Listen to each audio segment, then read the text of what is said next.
So a brief history about me.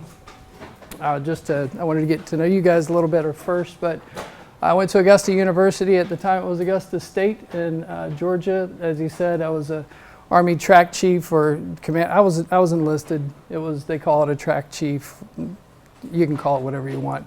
I stood up in the top. I was the guy with my head out that was easy to shoot. So everybody else is armored and inside and just pointing this way. Anybody know what the Patriot system is? Remember the Patriot missile? Kind of like that, but had smaller munitions with its multiple launch rocket. I had multiple deployments to Kuwait, Iraq, Macedonia, Albania. I was gone all the time. I got deployed all the time, constantly, always gone. I love the woods and camping and stuff like that, but not like that. Especially in the dirt and the desert and eating dust. It's the only time I've ever been sunburned on the top of my hands. Because you're riding down the road like this, 140 degrees. It's a lot of fun.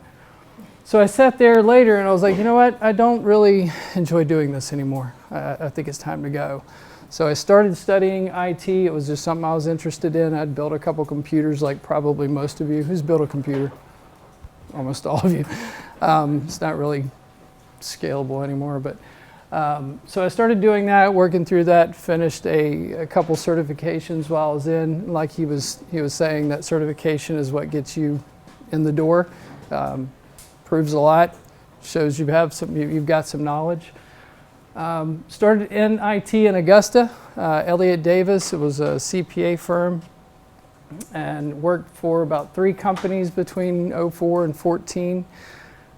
Funny thing I always remember is that I realized after I finished all that and I stepped in there, I didn't know anything. I thought I did. I'm not saying you guys don't. I'm saying I didn't. I didn't know how to remove a virus, but they still took me on because I had the degree, because I had those certifications. They had the confidence, and I quickly got it, and it went fine. It was fine, but it was just a lot to learn from the tech in the school to the regular world and the things you deal with, especially a lot of skills I'll talk about later. So fast forward a while. Launched Proactive Data in 2014. Couldn't have done it without my wife, Kate. And I chose this photo because you can probably tell this is a little AI generated. Makes us look a lot. I think she did it for me. And she looks the same to me, but I definitely look a lot younger, so that was good. And that was me in the track. The track is from about, you can almost fit your arms across it. It crams 3 guys in there, so that's a lot of fun after you hadn't showered for 4 days. This here, moving on to Proactive Data. We have grown 20% year over year since about 2018. Started in 14. It's been a very fast 10 years. I think this, we're managing about 1,000 endpoints. If you've talked, he said BitWizard's has been in here. CRC, I'm friends with those guys. They're considerably larger than we are. They've been around quite a bit longer. But we should do close to about 2 million this year. And we've only got 6 full-time employees or FTEs. So that means there's no time for anybody to slack, really, except for me. I can come just hang out and do whatever. They don't need me. Our client stack, is there anything up here? This pointer used to work. I don't know if is there anything up here that somebody does not recognize? Which one do you not recognize? Just curious. The Sophos? Yeah, Sophos is a product line. We use their firewalls. They make kind of the run of everything, Wi-Fi, but we have standardized on their firewalls. Afterwards, I can tell you why. Acronis we use for backups, cloud backups for workstations. Veeam we use for servers only because it's more of a platform there. Huntress is our MDR, which is managed detection and response, that extra layer of security way beyond the firewall and way beyond the standard endpoint like Microsoft Defender or whatever. Actual people watching and hunting threats. I think it's required. My TSM will argue with me all day long that the firewall is just important. If it was up to me, I would get rid of the firewall and just use Huntress if I had to go one or the other. Now, he's the TSM, I'm not, so maybe you should listen to him and not me. They don't let me in the field all that much because, you know, I might break things these days. The internal stack, all that was the client-facing stuff. The internal stack, anybody heard of ConnectWise? Nobody. Okay. So I would recommend if y'all get time, there is an event every year. There's ConnectWise Evolve, IT Nation in Orlando. If you're blessed with the time and ability to go, even if you're not, go out and the vendors. You had a question? I'm Elizabeth. When is Elizabeth. it in Orlando? Because I'm going to be there next Are week. you? It's November. We'll be there. It is. Get with me after. I'll tell you. It's early. I think it's next week actually. That's It's your November 5th appointment? Yeah, Wednesday to Friday. You can walk around. You can't attend the keynotes without a pass, but which I forget how much it is. But there's all kinds of all these vendors are there, and they actually are. That's the only time we get to be the customer, I guess. But you get to learn a lot about them. Anyway, this is our PSA. So if you've got can't think of an example, but what do y'all use at the school for, our dental office or a medical office has an EHR system that they put all your records in and all your health stuff. That's our PSA is our EHR. That holds all our tickets, our accounting, it's everything. That's where our ticket base comes from. Screen Connect we use to connect to clients. They can also use it to connect to their stuff. PandaDoc is simple quoting because I'm a little old school. I don't know if you have it. D&H, TD Synex are all distributors. That's where we order most of our stuff. We'll use Amazon Business as well because sometimes it's just easier and faster. And sometimes the pricing is better, honestly. It's hard to get something in 2 days anywhere around here unless it's out of Atlanta. Questions so far, comments? Peanut Gallery? Nothing? Yeah. One thing I wanted to point out that's interesting that you may see. So the CRC, the BitWizards, the larger, longer standing MSPs, we've been around 10 plus years. We're not small and we're not new, but compared to others, they've been on this flat rate managed model for a long time. So when they bring somebody in, it's going to be X amount of dollars times however many computers you have per month. That's the standard. It's the industry standard. It's the way you're supposed to do it. I was 3 years behind the power curve until we joined Evolve, and I knew it. I just did not want to go through that because I knew it would be a tough transition, but it's gone very well. Growth is always the biggest. Marketing, that's the number one for, I think, almost any industry. It's going to be growth and marketing. How do I get out there, especially as an MSP or when you guys get into the field, you'll see if you do your own business or a side hustle, whatever it is, you're not catering to the public. I've made the mistakes. I've done the magazines. I've done the billboards. I've done TV commercials. It doesn't work because our target audience is not all of you. It's one of you. It's that business owner. It's that manager with hiring and firing power or buying power, rather. So that's been the toughest for us. As far as differentiation, that's also hard. Product differentiation. I guess that's why Fruit Loops and everybody else spends so much money on color printing and you got to stand out. It's all the same high sugar stuff in the box. But we have tried to steer away from long-term project or long-term contracts. Most all of these guys are going to want a 3-year contract long-term, usually. We do everything month to month except for Microsoft licensing, and that's because Microsoft makes us sign a 1-year agreement. You can get around it if you pay 20% more, at which you can guess how many customers want to do that. They're like, yeah, we'll do the year. So that's the only thing we do. Did you run into any issues with long-term contracts that you decided, hey, I want to stick away from that going into the future? Are you asking as a company or client-facing? As a client, yes. Client-facing, yes and no. there has been some pushback, but it's interesting you say that because I'm learning that some people prefer it, but only when they get a really good price, because they want to know that they're locked in at that. So it hasn't so much been an issue as it has just looked good as a value add. Interesting. Yeah. What was her name one more time? Jordan. Jordan. I probably still won't remember, but Jordan, I'm going to try.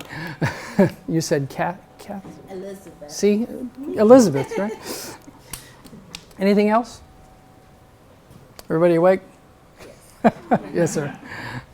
What does 55% managed and migration, or What does that mean? yeah, what does that mean?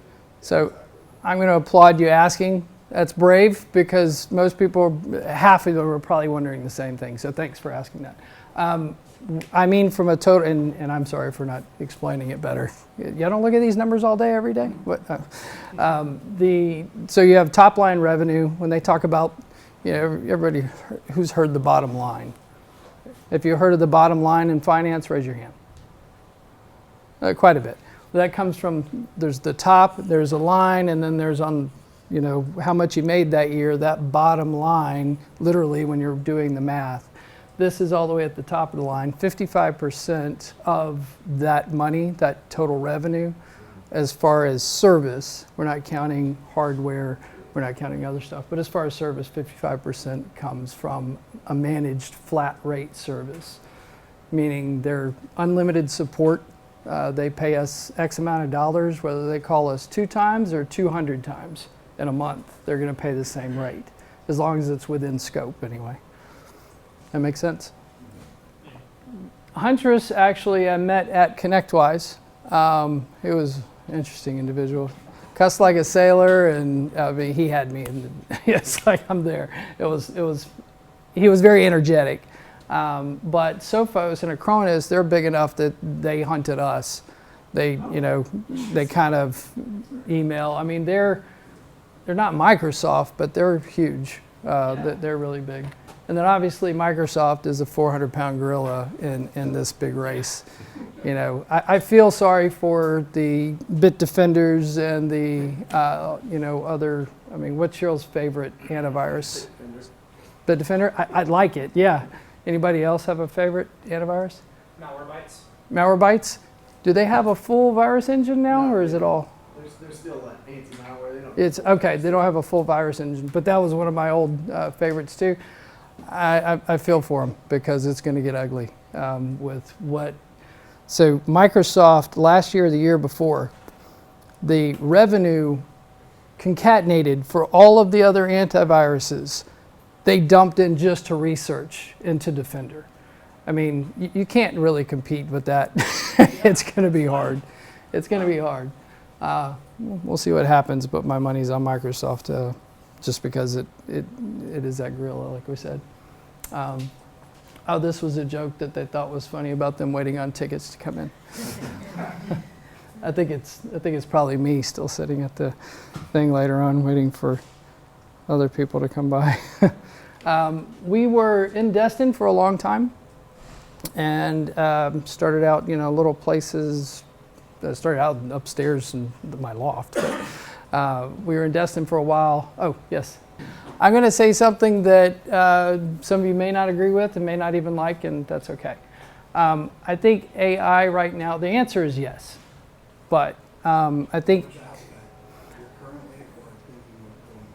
let me answer this first, and then I'll let you ask again and see if the question changes. Because AI, I think now is incredible. It's going everywhere, but it's also that tip of the iceberg. There's so much more beyond, and it's almost like a .com craze. Everybody sees it. They see the potential, but in my opinion, from what we've seen, it's not quite there. Everything we've tried to do with it that we thought we could, we can't. There's things like Roost, PIA. Anybody heard of these things at all? Yeah. By chance? Yeah, I'm sure. They're trying to capitalize on the AI portion. And simply put, I think it's a hype right now but it's going to be real because everybody's trying to get in on it and thinks it does more. And we almost have an expectation from our clients to integrate, to do something with it. It's like, you're our IT, you're an MSP, you should be all over this. Well, yeah, we will, but as soon as they invent, this piece, you need this piece too. So I think we're about 2 years behind, maybe a couple more years, then it's really gonna start, shoot, most of these backgrounds, most of these backgrounds were done by Copilot. This would have taken me a month, 5 years ago, just to make it look okay. But does that make sense? So going into the future, do you have any concerns of AI, kind of replacing jobs in IT? Every day. Every day. I think it's a question of IT support versus service. It's going to replace support in some ways, but I should not say replace, I guess. It's going to reduce. What used to take 2 people, maybe you can do with 1 now. There's a lot of things it won't do, but it's just got a little ways to go, I think. But it's going to get there. It's actually a little scary. Yes. Yeah. Speaking on that, my name's Rennie. Rennie? Okay. Rennie. I've been kind of tracking this whole AI thing and whatnot. Family's been in IT ever since the internet got invented. Oh wow. So, cool. They were saying we were about 5 years away from making an alignment. We have 5 years to make alignment with AI, and then from there, it's that makes kind sense. It's a coin toss on where we stand at as humanity. Yeah. That's what's scary about it, I think, is the unknown is what's scary. We're scared of what we don't know. We fear what we don't know, and we don't know where it's going to go and what it's going to change. So. The thing is, the people is not realizing it. Right. You go to the stores, everything is self-checkout. They think they're still gonna have a job. Yeah. The question now I have. This is the question: is how would you instruct us, basically, and any future person that wants to go into IT, on how to, I want to say combat AI, but how to get integrated and be kind of superior against your other peers, so that you're establish that job and that you're not having to risk of losing that position because Joe Snuffy got an IT certification and you don't, and just which are the proper avenues of approach to go down to make sure that there's job security when going into IT and this new scary piece of the puzzle? That's a good question. I would say turn it into a tool and a resource instead of an adversary. Learn it. Be the best prompter there is. If you can get out of it. I was telling the guys, somebody the other day was saying, well, you're just going to use GPT to do it, and talking to somebody else, and I said, you should. If you're the one spending an hour doing something that GPT can do in 4 seconds, shame on you. Well, why would you do that? So learn as much as you can of it and spin the hat and say, look what I can do with it. Not what it can do that I can do, but I can do it with this. Or, because most of your Chris Rowland sitting there trying to run the company probably know less than you guys will about that stuff, how to use it, how to do it. You're going to be the pro prompters. That's where it's going to go. We were joking about the jobs that will come from AI would be professional prompters. It's all about what you can tell it the correct way, the more you can feed it the right way to get the results that you really want. That's just one piece of it, obviously. There's so much more out there. Did I answer it at all? Yeah. Okay. Anything else? Hey guys, I appreciate the questions. It keeps us from being boring and saves my throat from drying out.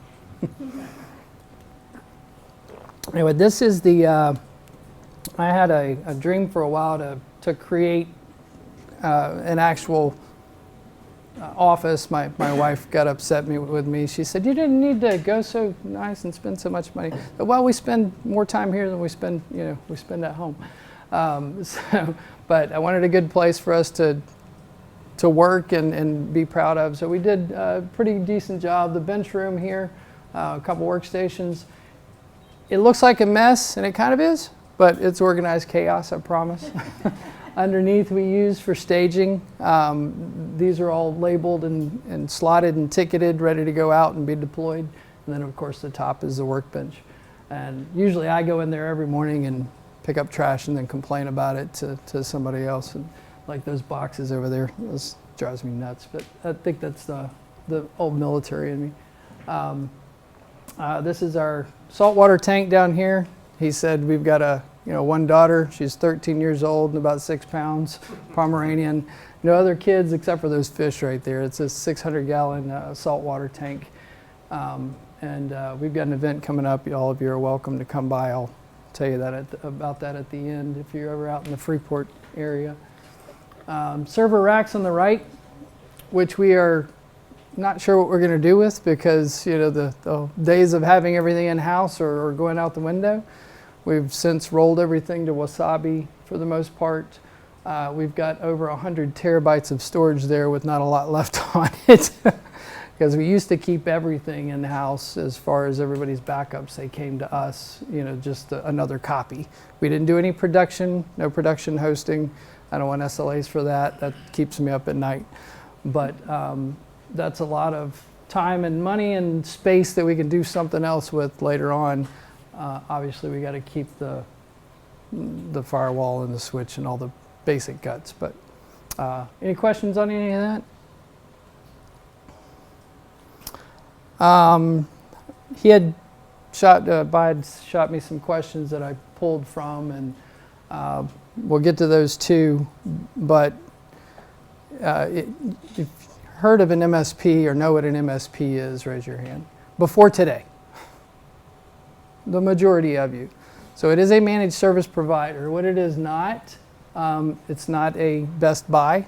We're not a break fix shop, even though we do some break fix. And I get in trouble from the guys a lot for not saying no. I have trouble saying no. I'm a people pleaser, and I like to see people happy. I hate turning people away, and I'm talking about residential folks. Matter of fact, I was driving here and got a call from a residential lady. My laptop doesn't work, and I'm sorry. So if you can't find anybody, let us know. But it just doesn't fit well with our business model. We are in the subscription business, subscription-based. It is that recurring revenue that keeps us afloat and keeps us going and allows us to do other things for less cost and pay the guys well and all that good stuff. So when you're walking into a business, they understand the value of what you guys are going to give them and what we can give them. They understand the value. There is value behind it other than little Johnny's photos and their Facebook games that they're playing. That's all the value that's there at home, unless there's a home business. Usually, I'm sure you guys, home computers have more value to you than that. But you get my point, hopefully. But we are B2B only, business to business. The verticals don't, I'm not going to say they don't matter, but they're not as important as, that it being a business so that they see the value. For instance, restaurants. So restaurants for us are, raise your hand if you think it's one of the best or one of the worst. If you think it's the best, raise your hand. Worst, raise your hand. For us, you're right, it's one of the worst. It's because most of their POS systems are not Windows or Mac. So really there are cameras there, which we don't do. And then there are, the camera, the DVR, obviously internet. They don't ever care about firewalls because, well, they don't have Windows or Mac, so what are they protecting? You're going to protect, should they have one? Sure. Other things are, dental offices are great. They're very complex. That's why they have a lot of specialties. But the point being, we've got a big gamut of verticals. I would say mostly law firms, medical, car dealerships, CPAs, and architects. Those are probably the top ones. Questions, comments? You have one in Chris. Oh, sorry. Go ahead. My name's Mark. I was wondering, since you said you do all across the United States, and you're solely in the building here, or are you across the United States, or are you just solely remote? Intuitive. So there's a twofold answer. We do have customers abroad, so down in Tampa and then Michigan. It was not anymore, but I worked in New York for 6 months. But to answer your question, it's really just remote. We only have an office here because you'll find, as you probably already know, 90 to 95% of everything can be done remotely. I will be going to Michigan in January to swap out some stuff. I think I'm going. I don't know. I'm trying to get somebody else to go, but nobody wants to go. And I enjoy the travel. So, but that's a whole different story with the technology now.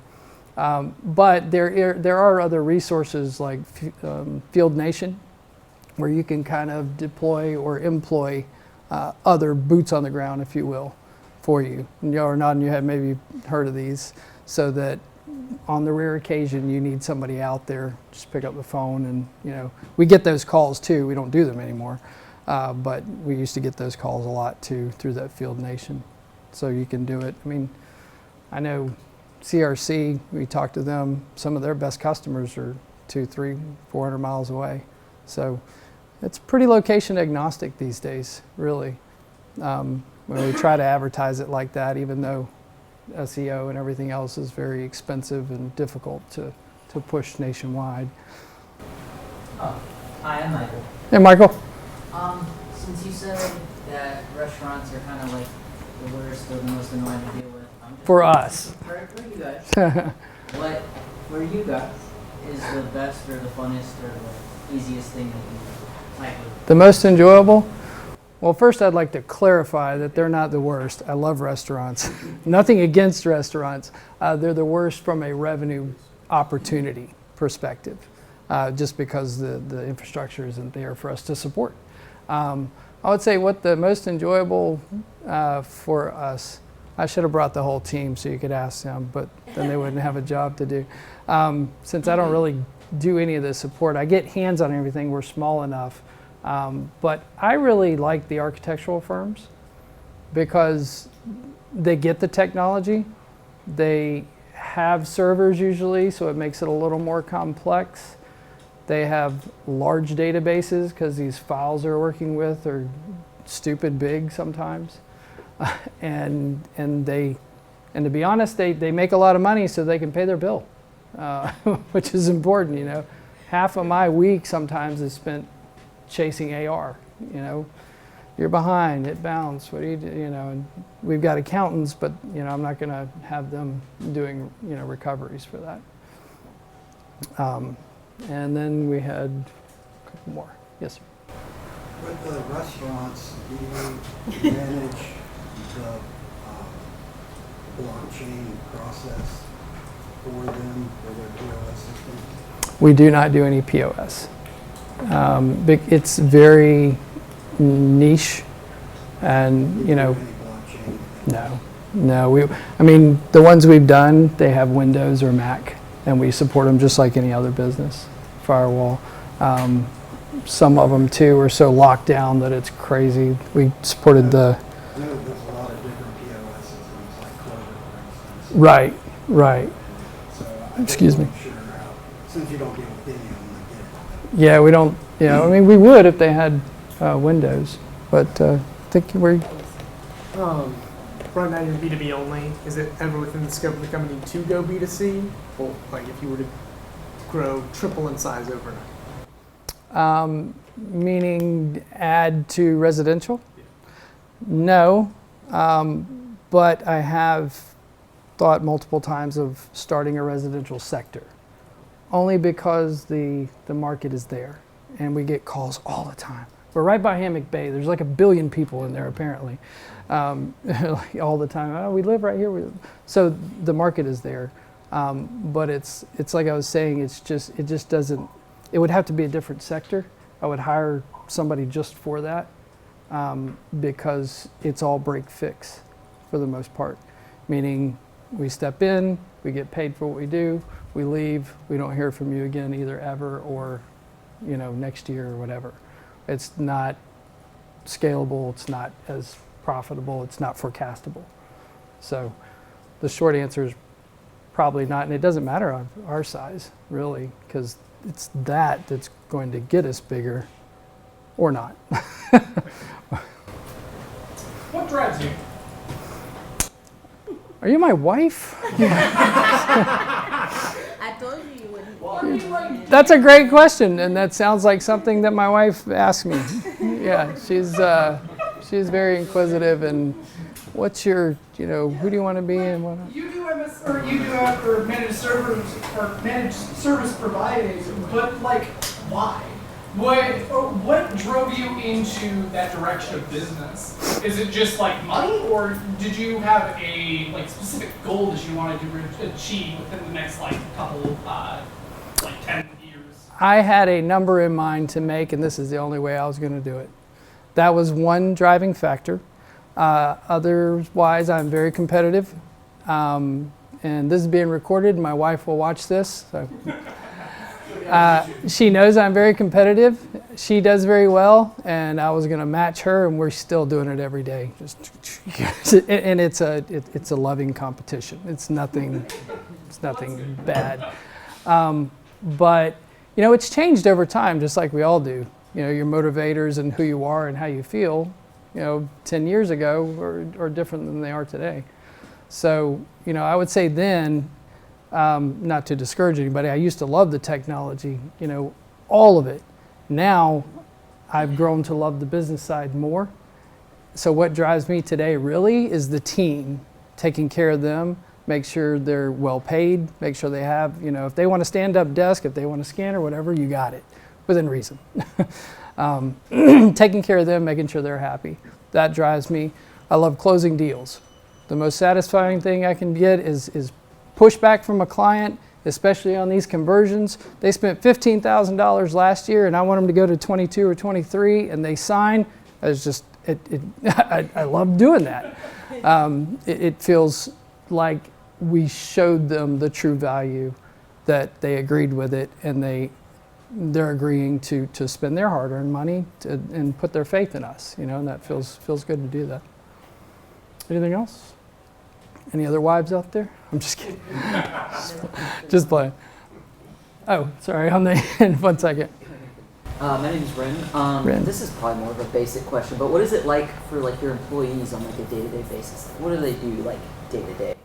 We actually have a slide on that. Okay. Yeah. So, and I thought you were going somewhere else. I was like, oh no, don't ask them what it's like to work for me.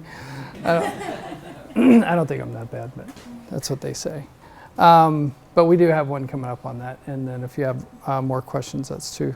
How are we doing on time? You have plenty. We're good? Okay. You can keep that in overtime. Okay. So I'm here till 6 anyway, so it's we thought this would be good experience required for an MSP, and I was curious too, like you guys, most of you know what an MSP is. Is this the type of work you're looking for? Or is it more, would you rather manage your own big network? And if it's one big network, raise your hand. If it's varied like this, raise your hand. Okay, so half of you don't want to work at all. It's interesting because a lot of people come in and they don't realize they come from, say, a ZT Motors, who we do their backups and some other stuff for, and they've worked there for a while, 15 years, and they're good at it. And that's great, and they have a lot of knowledge. But it's completely different coming in where you walk in one morning and you've got 6 different networks that are down. You don't know why. They're all in different verticals, they're all different personalities, they're all different spaces, so you're jumping around. When you get that siloed vision, or tunnel vision rather, from working on one network, even if it's segregated in different VLANs and such. It's still one organization. So it's a completely different mindset, different skill set, really. But what we look for is the number one thing for me can't be taught, and that's the soft skills. You know, if you come in like a kid I had the other day and can't look me in the eye, and he's got jeans on and a t-shirt and a Monster drink, it was all that I could do not to just send him turn around. Just, it's like, we don't need to even talk. Like, at least present yourself, and the soft skills, like, you know, just being personable and patient, really, because if you guys aren't patient, I mean, hopefully you can work at a knock or something and not have to deal with people and clients, because that's probably the number one, that's probably the hardest thing, just dealing with people in general, especially when it comes to their IT and owners, because we're usually dealing directly with owners. And when they are on the phone, it's costing them money and they're stressed out and blah, blah, blah. So it gets pretty fun. It does. And by the time it gets to me, then it gets really fun. Because we're in big trouble if it gets past my TSM, which is a technical service manager, in case anybody doesn't know. But speaking more to the requirement, soft skills are very important. Obviously, the certifications go a long ways to get your foot in the door. And honestly, to me, it doesn't really matter which one. If I could pick, they would be probably, you know, in the stack that you saw, 365 especially, Intra, Azure, any of that. Networking, oh God, please study the networking. That's probably the weakest area I see with interviewees. I have a short test. You're welcome to give you a copy if you leave your email with me. But I have a short 20-question test that I use to try to kind of gauge what level interviewees are at. And networking is usually the weakest. I'm not saying they can't do it, it's just usually the weakest. And I mean, when it comes to IP subnetting and, you know, troubleshooting networks, VLANs, things like that, it's a harder skill set and a little more advanced, or it can be. Any specific questions to? I know I keep asking questions. That's fine. You're keeping this going, good. You mentioned that there were a couple instances where you had calls that did go past your like initial help desk people. What were some of those issues? Like, what could be that problematic that it has to go to the CEO of the entire company? So that's a great question, and I probably misrepresented the issue. It's usually not technical, because I'm just going to turn them back around. What? Yeah, I don't know what that is. Yeah, but it's usually somebody's attitude or their attitude, or sometimes they just get upset about something. They just want to speak to the guy in charge or girl, and that's where it is usually. Usually it's about a dollar sign. They don't agree, or it's an invoice issue. Something got messed up, because as good as ConnectWise is, and all of our accountants and everything else, you know, things get missed, and you know, I shouldn't probably tell them myself, but just this morning we were fixing. We had $140,000 extra this month, you know, on the books. All right, how do we do that? It's a mistake. Yeah. So anyway, you got it fixed. Yeah. Yes. My name is Breckin. What was one of the kind of like best clients or deals that really like solidified that you could, you know, get this business up and running and keep it going moving forward? That's an interesting question, and I would have to say that there wasn't one thing that happened.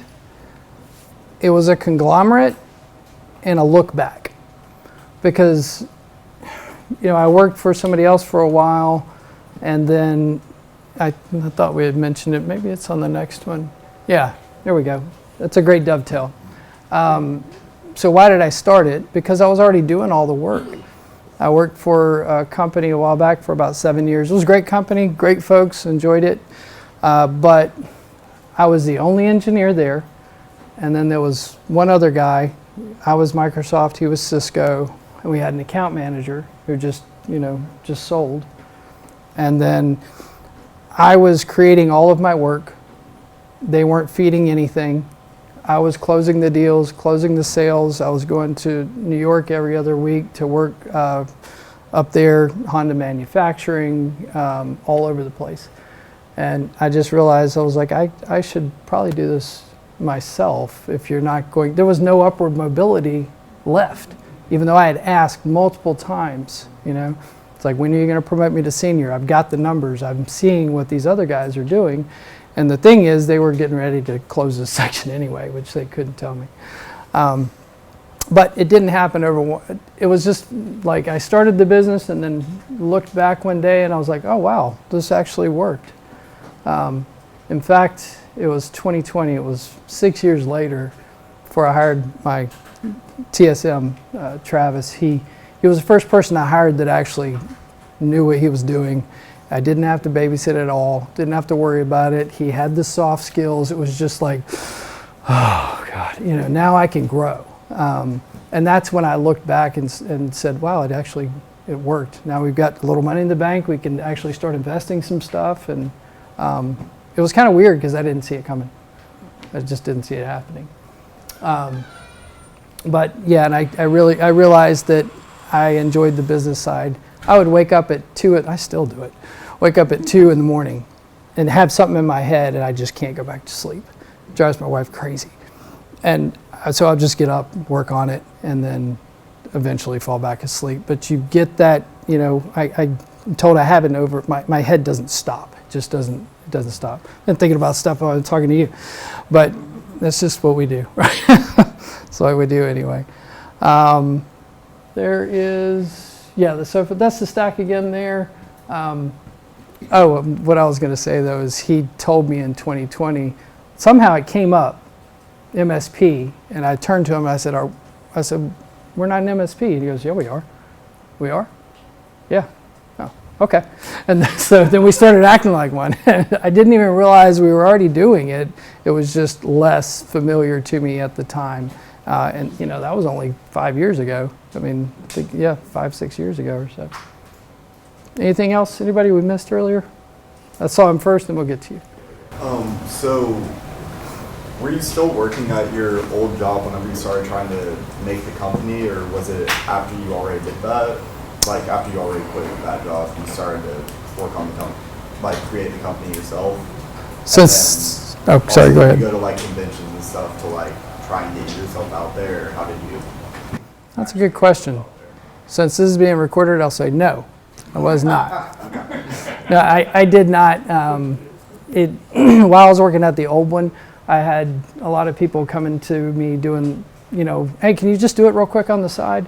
And I would only do that when I was done with 110% of everything of the company I was working for, because I was not going to cross that line. But it's that fulcrum started changing. The balance was off. I had more work for myself than I had for them, and it's because nothing was happening. The sales wasn't there, and they were pulling out. And then the second part was at first I did. I quickly learned how expensive marketing is and how much you can spend. We have any real estate folks in here at all, or people, parents or friends with realtors? You can break yourself on marketing. And that's true with any industry, really. I mean, so at first I did, but then I backed off and just relied on word of mouth. Today we spend thousands of dollars on marketing, but at first, not really, just word of mouth, because it didn't pay. It didn't return anything at all. Anything? So I was interested. You said that whenever you were working at your previous job and you were starting to build your business on the side, was it ever interesting just seeing clients from one business start to reach out to you? Oh, that was very interesting. My lawyers enjoyed that too, because we actually had to put agreements in place because I didn't have a non-compete. but I did have a non-solicit with them. It went for I don't know how long. So basically I had to have them sign an agreement saying, I didn't solicit you at all. Yeah, you came to me, you just said, I'll follow you. And you know, it never came of anything, thankfully. But that was an interesting journey, and I was very glad when the 2 years was up. I think it was 2 years. So, anything? Yeah, for real. Hi, I'm Marcus Cruz. Hey, Mark. What's the vision of the company within the next 10, 15 years? Next 10? Also, what's your expectation for us as, let's say, as your employee? And what to bring? I'll be back in an hour. It's changed, I would say, you know, a lot with the advent of AI, with the advent of people. 2020 changed everybody, you know. The mentality is different. The work ethic is different. So we've gone through a lot more people faster, most of to their own detriment, than we would have 5-6 years ago.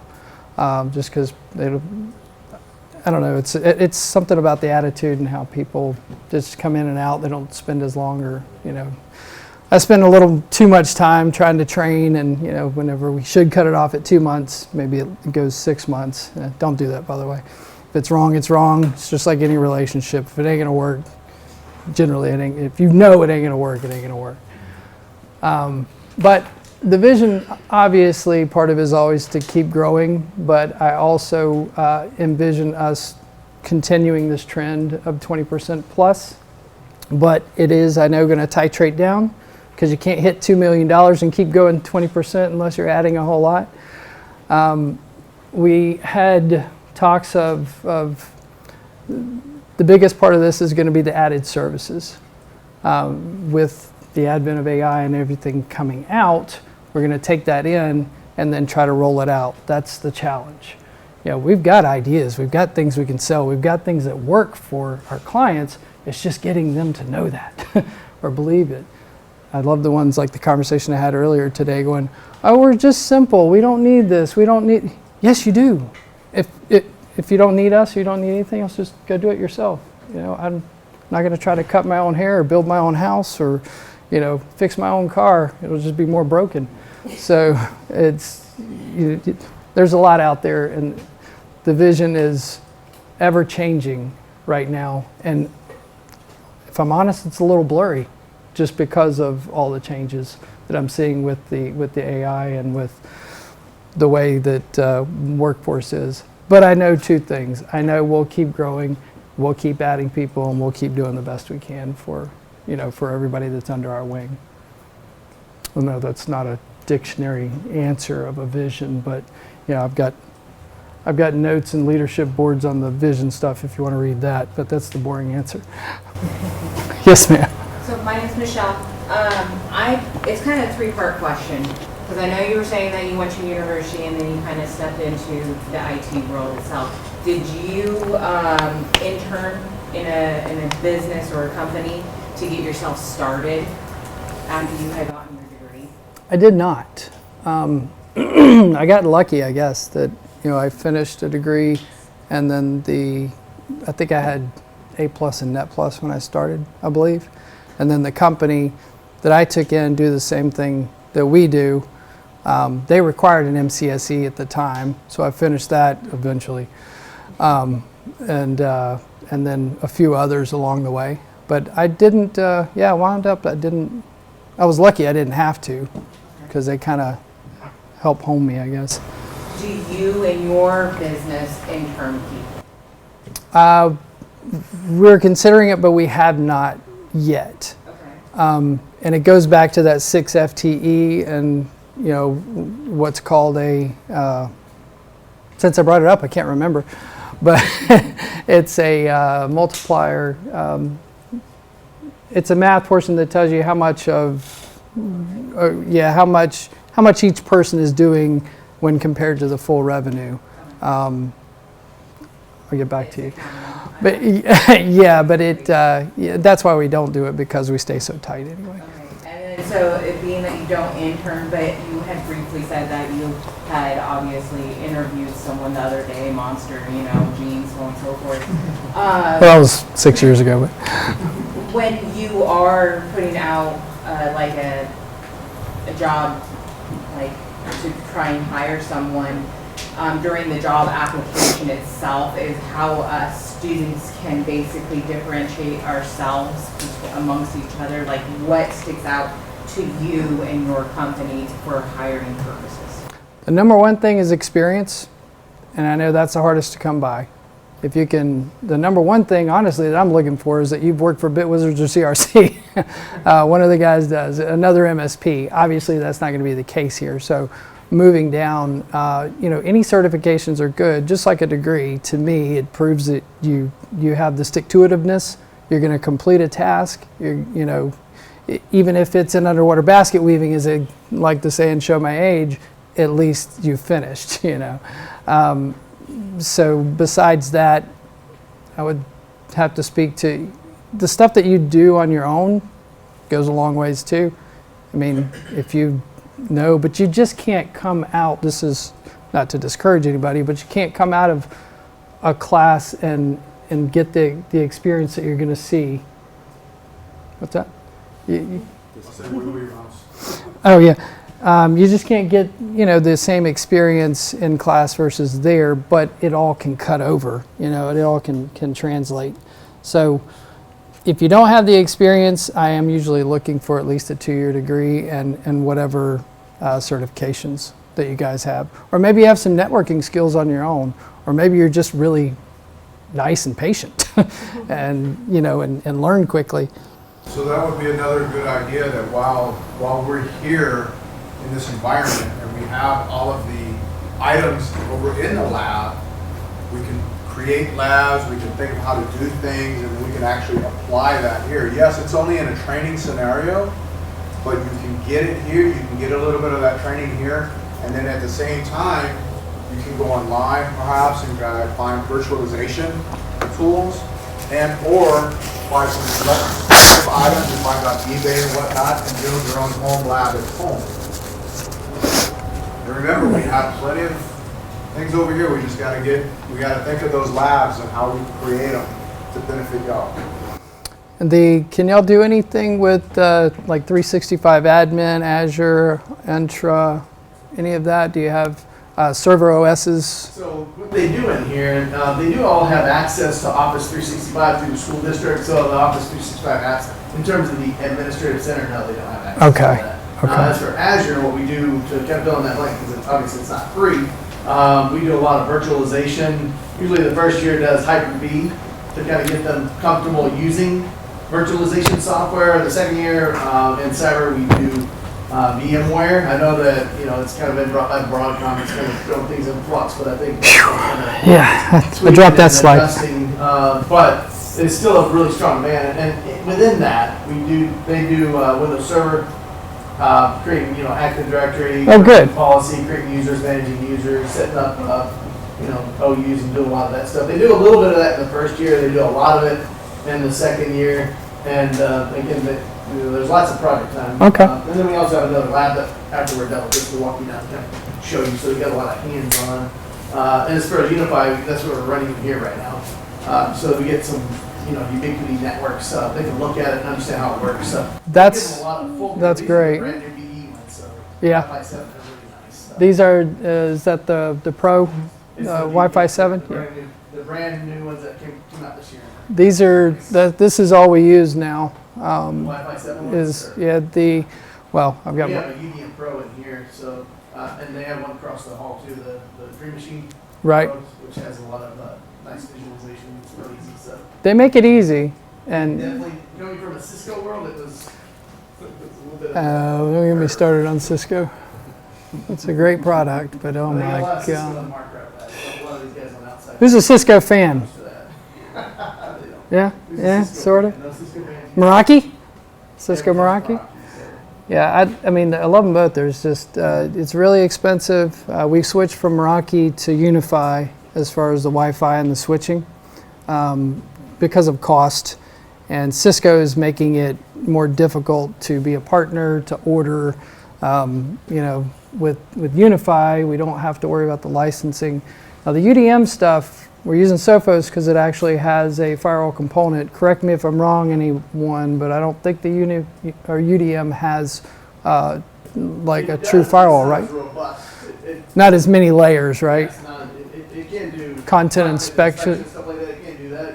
Right. But it's not to the caliber of Gotcha. Sophos or Fortinet, which is what the school district. Because I would jump all over that if they did. I mean, I've looked at it multiple times. Nope, still not there. But yeah, it's really, especially the price point, because that right there we sell for $230 or something, and the equivalent of a Meraki, which I love, is $600-700. And you get a license. Plus the license. Yeah, we do a management fee on that stuff per device, keep it updated and all that. But it's been really great. That was the TSM's idea to switch it. Just do want to kind of, all right, guys. I know it's around 2 o'clock right now. I know that Chris probably still has some more slides to show you. So we're gonna give Not too many. If you guys have to go to work or whatever, feel free to kick out right now. I mean, Chris is going to be here for a little more. So if you want, we don't want to cut you off early because you maybe still get some more stuff. Yeah, I've didn't have a lot more. If So, I mean, if you have to go to work or you want to leave or you're done for the day, feel free to kind of filter out. If you're going to stay, that's fine. you're not going to offend me. Not that you were worried about it. Through things. And the reason he came so late in the afternoon, guys, is because he's going to be here till like he's got to About do work for the evening 6 or so. tonight, so he's got a long day, and we very welcome that he came out to do this. So a lot of people that are in the daytime work right now. Right. Yeah, those job things, right? But this is a typical day. Well, we can go through. Actually, I think it's just this and just a couple more. It did it again. Okay, the next class, maybe we use your stuff. Well, the next one will be in a different. Yeah, it'll be hardwired. So. Okay. Typical day in the life, anyway. Has anybody had a IT job at all? Be it, I mean, whether it's Best Buy or whatever. But yeah, that's good. Where'd you work, or do you? I worked at Titan's call center for a bit, and I did Navy Federal's call center during COVID. Oh, cool. What did you? Was it all support and? Yeah, it was tier 1 MSR type stuff. What's the most? What did you do the most as far as troubleshooting or assistance? It was just account creation, password resets, the Okay. end user stuff, and then Okay. smile escalation, dealing with snow tickets and stuff like that. Okay. Who else? What did you do? I work for Verizon currently.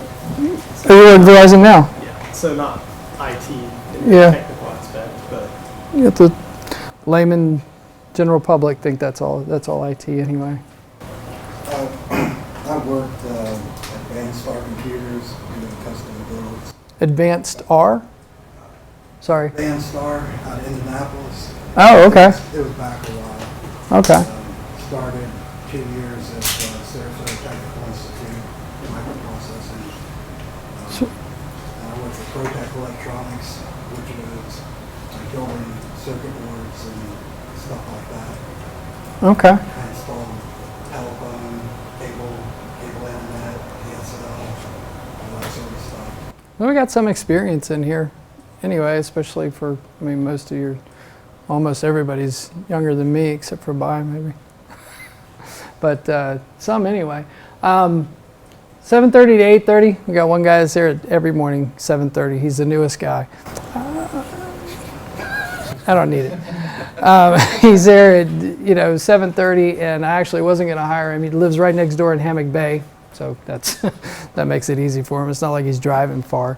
But about 8 o'clock, then we usually have they'll sit in there and do time entries or sit, as they call it, water cooler, or sit by the talk or get coffee or whatever, I guess, for the first half hour. Kind of drives me crazy, but because I usually get there about 7ish, and then I'm already working when they get in, and that's the quiet time. It's the best time of the day. I used to get there at 4-5 a.m. just to have a few hours of quiet, uninterrupted time. We do our company meetings at 8:30, which are supposed to last 30 minutes. They usually go over. Probably gonna have to change that to 9:30, the busier we get. We don't do them at 8 o'clock because I can't get anybody to sit down at 8 o'clock. It's just it was like, just be seated. Please just be there, ready to go. I will be there at 8:30. I won't be late. Just don't make us wait. Just respect each other. So we moved it to 8:30 because nobody can make it today. And that was the part of that 2020 thing, I think, that shifted or something. Maybe it has nothing to do with it. But most of the day, obviously, is tickets, calls, projects, emergencies. It's always switch. It's always changing. You never know what you're going to get. I mean, you don't know who's going to call. I mean, it'll be a client probably, but you never know what's going to happen or what network it is, which keeps it interesting. And I think most people would like that. I would get bored with the same network, the same stuff. The only good thing about it is that you could really tweak it how you want it. I mean, you could get nitty gritty with the policies, with everything else, with VLANs. You could have every port separated, and you could really have it like you wanted it if you didn't have users bugging you.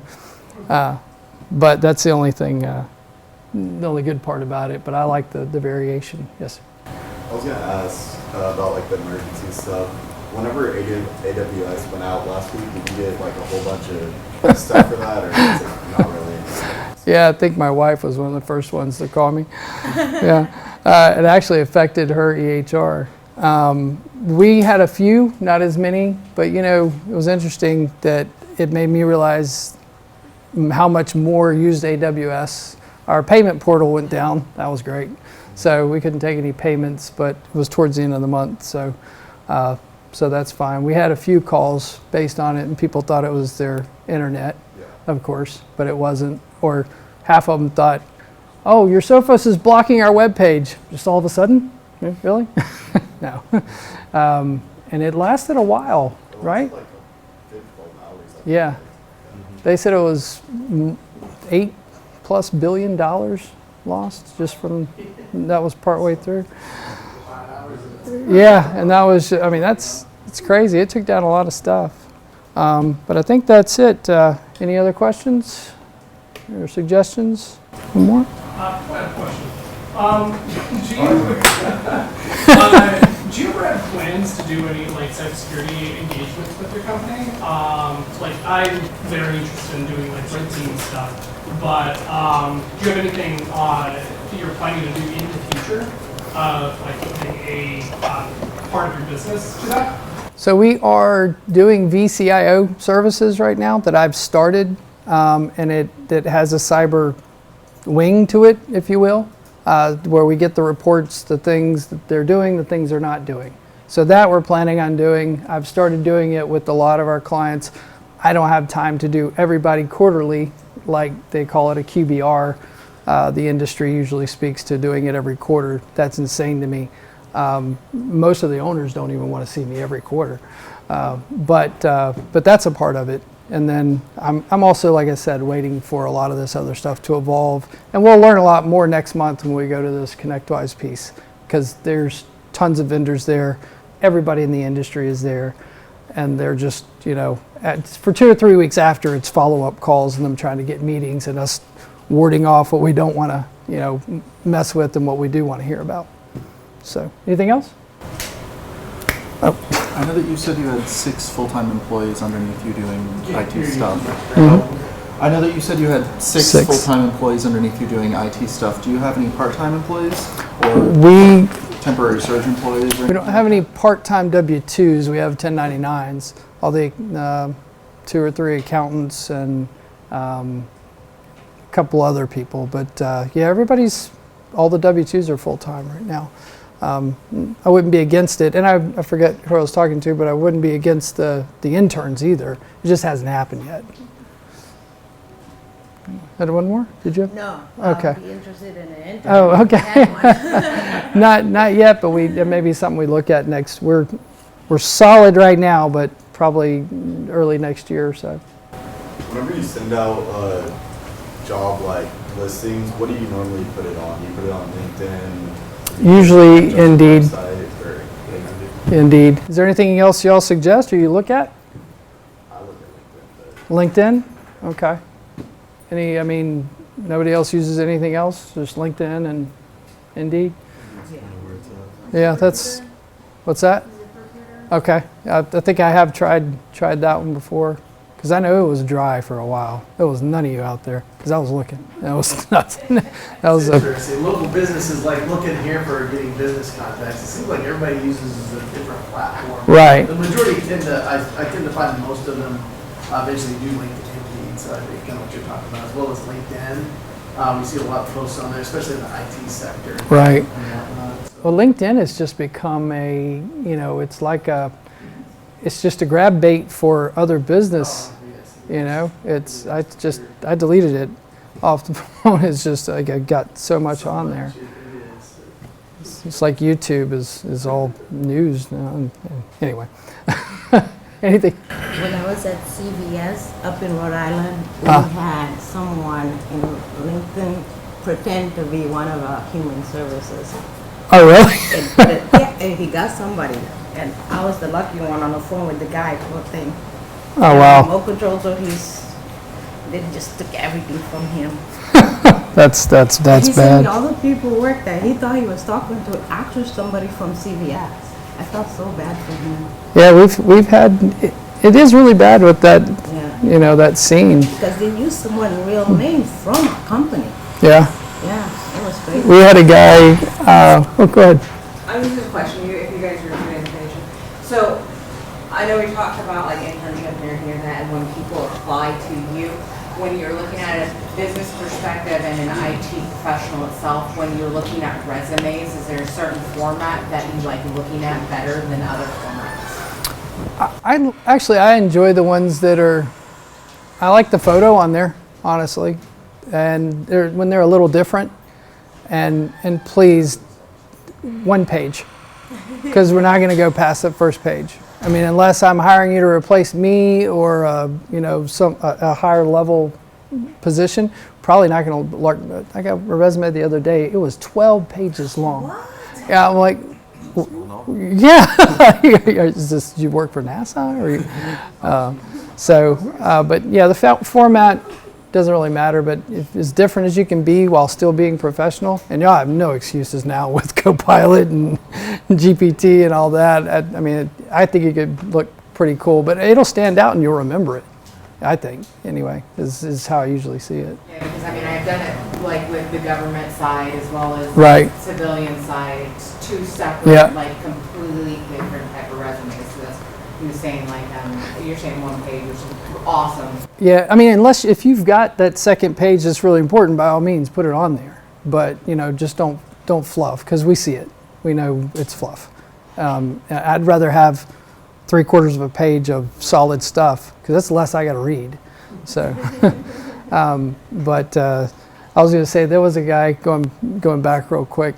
We use y'all know RMM, the remote monitoring and management stuff that they roll out. So we've been doing that forever. I was at a security conference in North Carolina, and one of our customers called the number on the screen that was Microsoft and let him into the computer. He did it 3 times in 2 years. We still have him. But he had the security, so nothing happened. But what was crazy is that person got into his stuff, found an email, hacked his email. That's how they had done it first before we put securities on. Hacked his email, found a link to our software that we used to install, all of our, at the time we were using Bitdefender, I think, and then the Screen Connect stuff and all, but it was TeamViewer. Anyway, he installed it on his server in New York. It was at a Google Network Ops Center. He wasn't in New York, but he put it on his server. So I now have access to his server, to the hacker's server. I get an email from him. It was so much fun, but it was scary. I connect to his server. I see the screen. I saw pages and pages of just password lists, ID cards, social security cards, you name it. This guy had it all. So I couldn't shut it down or kill it. Or I couldn't kill it because I didn't have the powers, but we had some because he had installed with elevated level permissions. So anyway, I just had it. I get an email from him 2 days later asking me to remove the antivirus from his computer.